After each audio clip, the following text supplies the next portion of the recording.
ಎಲ್ರಿಗೂ ನಮಸ್ಕಾರ. ಪುಷ್ಪಾ ಶೆಟ್ಟಿಸ್ ಕುಕಿಂಗ್ ಡೈರಿಗೆ ಸ್ವಾಗತ. ನಾನಿವತ್ತು ನಾನ್ ಸ್ಟಿಕ್ಕಿ ಬೆಂಡೆಕಾಯಿ ಪಲ್ಯವನ್ನು ಮಾಡ್ತಾ ಇದ್ದೀನಿ. ಇಲ್ಲಿ ಸುಮಾರು ಒಂದು 1/4 kg ಬೆಂಡೆಕಾಯಿನ ನಾನು ಚೆನ್ನಾಗಿ ತೊಳೆದು ನೀರು ಪಸೆ ಇಲ್ಲದ ಹಾಗೆ ಒರೆಸಿ ತಂದಿದ್ದೀನಿ. ಇದಕ್ಕೆ ನಾನಿಲ್ಲಿ ಒಂದು 1/4 ಟೀ ಸ್ಪೂನಷ್ಟು ಅರಿಶಿನ, ಒಂದು 3 ಚಮಚದಷ್ಟು ಬೆಲ್ಲ, 1.5 ಟೀ ಸ್ಪೂನ್ ಆಗುವಷ್ಟು ಪಲ್ಯದ ಪುಡಿನ ತಗೊಂಡಿದ್ದೀನಿ. ಹಾಗೂ ಒಂದು ಸಣ್ಣ ಈರುಳ್ಳಿ, ಸ್ವಲ್ಪ ಕರಿಬೇವು, ಒಂದು ಟೊಮೆಟೊನ ತಗೊಂಡಿದ್ದೀನಿ. ಹಾಗೂ ಒಂದು 3/4 ಕಪ್ನಷ್ಟು ಕೊಬ್ಬರಿ ತುರಿನ ತಗೊಂಡಿದ್ದೀನಿ. ಬೆಂಡೆಕಾಯಿನ ಆರಿಸುವಾಗ ಈ ಥರ ಎಳೆದನ್ನ ನೋಡಿ ಆರಿಸಿ, ಈ ಥರ ಕೈಯಲ್ಲಿ ಮುರಿದ್ರೆ ಕಟ್ಟಾಗಬೇಕು. ಆ ಥರ ಬೆಂಡೆಕಾಯಿನ ನೋಡಿ ಆರಿಸಿ, ಇದು ಚೆನ್ನಾಗಾಗತ್ತೆ. ಇಲ್ಲಿ ನಾನು ಸುಮಾರು ಒಂದು 1/4 kg ಆಗೋಷ್ಟು ಬೆಂಡೆಕಾಯಿನ ತೊಗೊಂಡಿದ್ದೀನಿ. ಈಗ ಬೆಂಡೆಕಾಯಿನ ಈ ಥರ ರೌಂಡ್ ಆಗಿ ಸಣ್ಣಗೆ ಹೆಚ್ಕೊಂಡು ಬಂದಿದ್ದೀನಿ. ಈಗ ಇದನ್ನು ಹೇಗೆ ಮಾಡೋದು ಅಂತ ನೋಡೋಣ. ಎಣ್ಣೆನ ಬಿಸಿಗೆ ಇಟ್ಕೊಂಡಿದ್ದೀನಿ. ಇದಕ್ಕೊಂದು ಅರ್ಧ ಟೀ ಸ್ಪೂನ್ ಆಗುವಷ್ಟು ಸಾಸಿವೆನ ಹಾಕ್ತಾ ಇದ್ದೀನಿ. 1.5 ಟೇಬಲ್ ಸ್ಪೂನ್ ಆಗುವಷ್ಟು ತೆಂಗಿನ ಎಣ್ಣೆನ ಹಾಕಿದ್ದೀನಿ. ಇನ್ನೊಂದು 1/4 ಟೀ ಸ್ಪೂನ್ ಆಗುವಷ್ಟು ಜೀರಿಗೆನ ಹಾಕ್ತಾ ಇದ್ದೀನಿ. 1 ಟೀ ಸ್ಪೂನ್ ಆಗುವಷ್ಟು ಉದ್ದಿನ ಬೇಳೆನ ಹಾಕ್ತಾ ಇದ್ದೀನಿ. ಈಗ ಸಾಸಿವೆ ಚಟಪಟ ಆಗ್ತಾ ಇದೆ. ಈ ಹಂತದಲ್ಲಿ ಬೆಳ್ಳುಳ್ಳಿನ ಹಾಕ್ತೀನಿ. ಬೆಳ್ಳುಳ್ಳಿ ಸ್ವಲ್ಪ ಫ್ರೈ ಆದಮೇಲೆ ಬೇವಿನ ಸೊಪ್ಪನ್ನು ಹಾಕ್ತೀನಿ.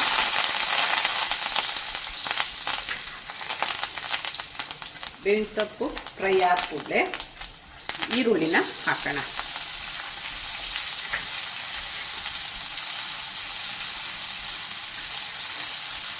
ಈರುಳ್ಳಿ ಸ್ವಲ್ಪ ಬಾಡುವಾಗ ನಾನೇನು ಬೆಂಡೆಕಾಯಿನ ಕಟ್ ಮಾಡಿ ಇಟ್ಕೊಂಡಿದ್ದೀನಿ ಅದನ್ನು ಹಾಕ್ತಾ ಇದ್ದೀನಿ.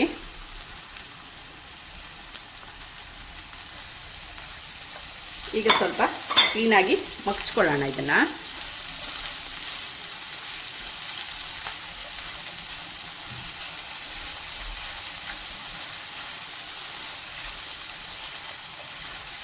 ಬೆಂಡೆಕಾಯಿನ ಯಾವಾಗಲೂ ಮೊದಲೇ ಕೊಯ್ದಿಡಬೇಡಿ. ಬೆಂಡೆಕಾಯಿನ ನಾವು ಪಲ್ಯ ಮಾಡುವಾಗ ಕೊಯ್ಕೋಬೇಕು. ಅದನ್ನು ಮೊದಲೇ ಕೊಯ್ದರೆ ಅದು ಲೋಳೆ ಬಿಡುತ್ತೆ.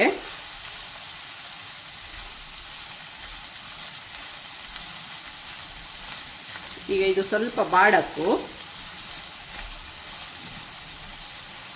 ಏನು ಹಳದಿನ ತಗೊಂಡಿದ್ದೀನಿ, ಈ ಹಳದಿನ ಹಾಕ್ತಾ ಇದ್ದೀನಿ.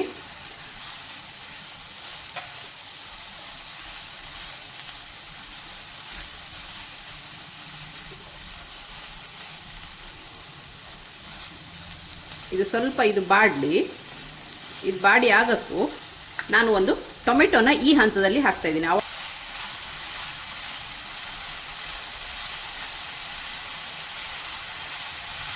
ಟೊಮೆಟೊನ ನಾವು ಈ ಹಂತದಲ್ಲಿ ಹಾಕಿದಾಗ ಲೋಳೆ ಬಿಡಲ್ಲ. ಈಗ ಇದನ್ನು ಒಂದು ಬಾರಿ ಮುಚ್ಚಿಡೋಣ. Flame low ಅಲ್ಲಿರಲಿ. ಈಗ ಇದನ್ನ ಮುಚ್ಚಿಡೋಣ. ಈಗ ನಾನೇನು ಕಾಯಿ ತುರಿ, ಬೆಲ್ಲ ಮತ್ತು ಖಾರದ ಪುಡಿ ಹಾಕಿ ಒಂದು ಪಿಂಚ್ ಉಪ್ಪು ಹಾಕಿ ಇದನ್ನು ಕಲಸಿಟ್ಕೊಳ್ತಾ ಇದ್ದೀನಿ.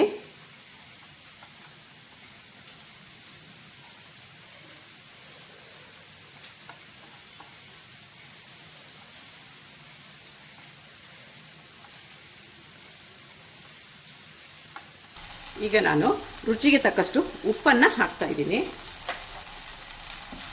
ಈಗ ಒಂದು ಸರ್ತಿ ಮಗ್ಚೋಣ. ಇದು ನೋಡಿ, ಈಗ ಲೋಳೆ ಇಲ್ಲದೆ ಆಗ್ತಾ ಇದೆ. ನಾನು ಇದಕ್ಕೆ ನೀರನ್ನು ಉಪಯೋಗಿಸಲ್ಲ, ಹೀಗೆ ಡ್ರೈ ಫ್ರೈ ಮಾಡಿನೇ ಪಲ್ಯ ಮಾಡೋದು. ಇದು ತುಂಬ ಚೆನ್ನಾಗಾಗುತ್ತೆ. ಒಮ್ಮೆ ಟ್ರೈ ಮಾಡ್ಕೊಂಡು ನೋಡಿ.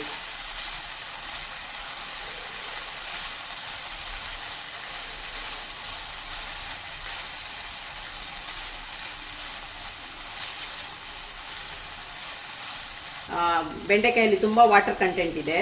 ವಿಟಮಿನ್ಸ್ ಮತ್ತು ಮಿನರಲ್ಸಲ್ಲಿ ತುಂಬ ರಿಚ್ಚು.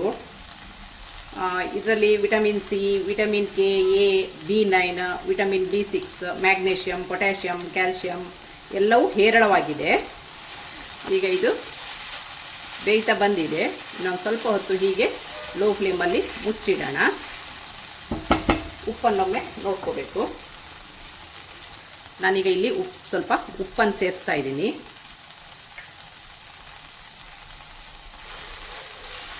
ಈಗ ಇದನ್ನು ನಾನು ಕಾಯಿ ತುರಿಗೆ ಏನೆಲ್ಲ ಮತ್ತು ಪಲ್ಯದ ಪುಡಿ ಮಿಕ್ಸ್ ಮಾಡಿ ಇಟ್ಟಿದ್ದೀನಿ, ಅದನ್ನು ಹೀಗೆ ಮೇಲ್ಗಡೆ ಉದುರಿಸ್ತಾ ಇದ್ದೀನಿ. ಇದರಲ್ಲಿ B9 ಹೇರಳವಾಗಿರೋದ್ರಿಂದ ಇದು ಗರ್ಭಿಣಿ ಸ್ತ್ರೀಯರಿಗೆ ತುಂಬಾ ಒಳ್ಳೆಯದು. ಹಾಗೂ ಬ್ಲಡ್ ಶುಗರ್ ಲೆವೆಲ್ನ ಕಂಟ್ರೋಲ್ ಮಾಡುತ್ತೆ. ಹಾರ್ಟ್ ಹೆಲ್ತಿಗೆ ಸಹ ಒಳ್ಳೆಯದು ಇದು. ಮತ್ತು ಸ್ಕಿನ್ ಹೆಲ್ತಿಗೆ ಸಹ ತುಂಬ ಒಳ್ಳೆಯ ಒಂದು ತರಕಾರಿ. ಇದನ್ನು ವಾರದಲ್ಲಿ ಒಂದು 2 ಸಾರಿ ಆದರೂ ಸೇವಿಸಬೇಕು.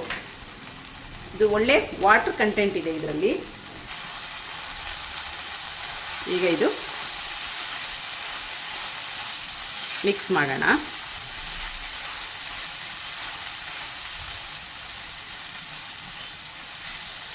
ವೀಕ್ಷಕರೇ, ಇದೀಗ ಬೆಂಡೆಕಾಯಿ ಪಲ್ಯ ರೆಡಿ ಆಗ್ತಾ ಇದೆ. ಲಿಡ್ಡನ್ನು ಕ್ಲೋಸ್ ಮಾಡಿಡೋಣ. ಸ್ವಲ್ಪ ಹೊತ್ತು ಡೈಲಿ ಲೋ ಫ್ಲೇಮಲ್ಲಿ.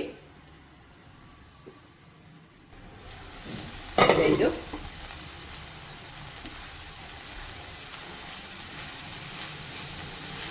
ಈಗ ಇದು ನಾನ್ ಸ್ಟಿಕ್ಕಿ ಬೆಂಡೆಕಾಯಿ ಪಲ್ಯ ಸವಿಯಲು ಸಿದ್ಧವಾಗಿದೆ. ಹಾಗೆ ನಿಮಗೆ ನನ್ನ ಈ ರೆಸಿಪಿ ಇಷ್ಟವಾದಲ್ಲಿ ಪ್ಲೀಸ್ ಒಂದು ಲೈಕ್ ಕೊಡಿ, ಶೇರ್ ಮಾಡಿ, ಕಮೆಂಟ್ ಮಾಡಿ. ಹಾಗೂ ನಿಮ್ಮ ಫ್ರೆಂಡ್ಸ್ ಆ್ಯಂಡ್ ಫ್ಯಾಮಿಲಿ ಜೊತೆನೂ ಹಂಚ್ಕೊಳ್ಳಿ. ಸಬ್ಸ್ಕ್ರೈಬ್ ಆಗಿಲ್ಲ ಅಂದರೆ ಸಬ್ಸ್ಕ್ರೈಬ್ ಆಗಿ. Thanks for watching.